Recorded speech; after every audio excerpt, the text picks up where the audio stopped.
शिरोमणि महाराणा प्रताप जी की पुण्यतिथि पर NE railway men's congress Gonda के सभी पदाधिकारियों ने मिलकर वीर शिरोमणि महाराणा प्रताप जी की प्रतिमा पर दीप प्रज्वलित कर पुष्पांजलि अर्पित की। यह कार्यक्रम NE railway men's congress Lucknow मंडल उपाध्यक्ष दुर्गेश कुमार जी के अध्यक्षता में हुआ, जहां पर एनी रेलवे मेंस कांग्रेस के मंडल अध्यक्ष कुंवर विकास सिंह ने वीर शिरोमणि महाराणा प्रताप जी के जीवन पर प्रकाश डाला और साथियों से आह्वान किया कि आप सभी महाराणा प्रताप जी से प्रेरणा लेते हुए जीवन में सदैव सच के लिए लड़ते रहे, रेलवे में मिले अपने अधिकारों के साथ ईमानदारी से नौकरी करें, किसी अधिकारी से डर के उसकी गुलामी में नौकरी नहीं करनी है और अपने हक अधिकार के लिए हमेशा लड़ते रहना है।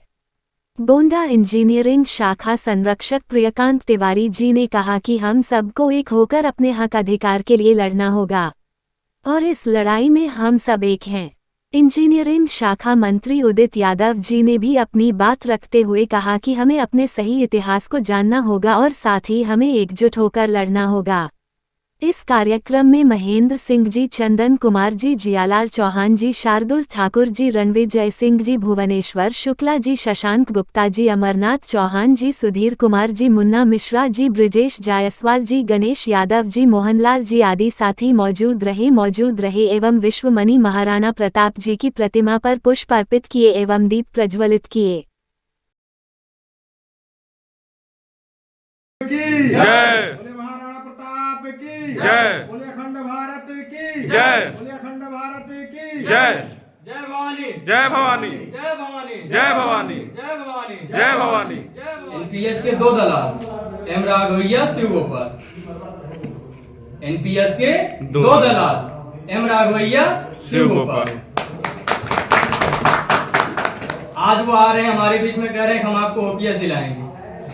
दिलाएंगे का मतलब क्या होता है? मान्यता में आप हो, आप दिलवाओ। आप कहो नाम से दिलवाएंगे या सिर्फ झूठे आश्वासन दिए जा रहे हैं?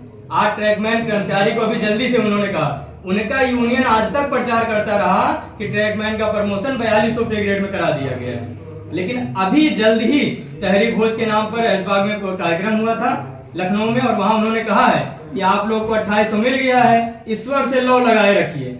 वहां जाकर नहीं, यहाँ रहकर। हम यही रह के किससे लौ लगाए रखें? यहाँ लौ लगाए रखिए। यहाँ लौ लगाए का मतलब था कि शिवगोपाल मिश्रा से लौ लगाए रखिए। क्यों लौ लगाए रखे हैं आपसे?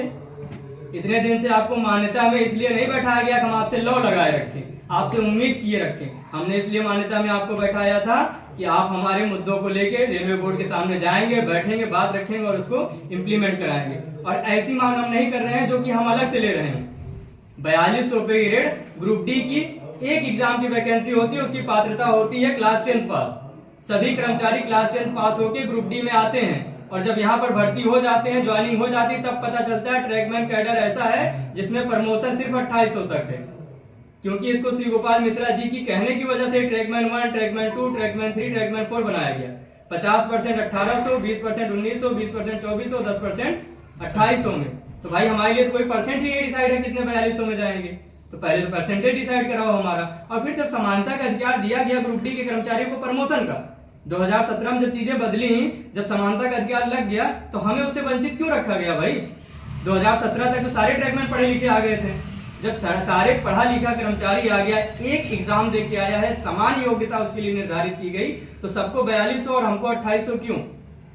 अब इसके लिए हमें ये कहना पड़े कि हाँ इसलिए हमारा रखा गया। हम तो कहते हैं हमें जानबूझ के रखा गया, मान्यता प्राप्त यूनियन द्वारा रखवाया गया। कारण ये था सबसे ज्यादा वोट हमारे पास था। आज भी हम 4 लाख ट्रैकमैन है, 40% ट्रैकमैन है। आप ग्रुप डी की वैकेंसी देख लीजिएगा, 1 लाख वैकेंसी आएगी, 45,000 सीट ट्रैकमैन की आएगी। इनको पता था अगला चुनाव अगर हमें कोई जितवाएगा तो ट्रैकमैन जितवाएगा। आज इसको छोड़ देते हैं, 4200 में नहीं जाने देते हैं। जब कल को मान्यता चुनाव आएगा तो मैं कहूंगा जगह जगह जाके कि मैं आपका प्रमोशन 4200 तक करवाऊंगा, आप हमें वोट करिए। 10 साल के लिए फिक्स। और फिर अगला चुनाव कब होगा क्या पता? इस बार चुनाव 10 साल में हो रहा है और अभी क्लियर भी नहीं है डेट। इस बार 10 साल, अगली बार हो सकता हो ही ना चुनाव, इन्हीं को आजीवन मान्यता दे दी जाए। तो साथियों हमें बहकना नहीं है, हमें एकजुट होके जो हमारे हक अख्तियार की बात करेगा हम उसको वोट करेंगे और उसी को मान्यता में लाएंगे। और हमें बहकने और बरगलाने वाला क्या हाल होगा ये आने वाले समय में दिखाई देगा।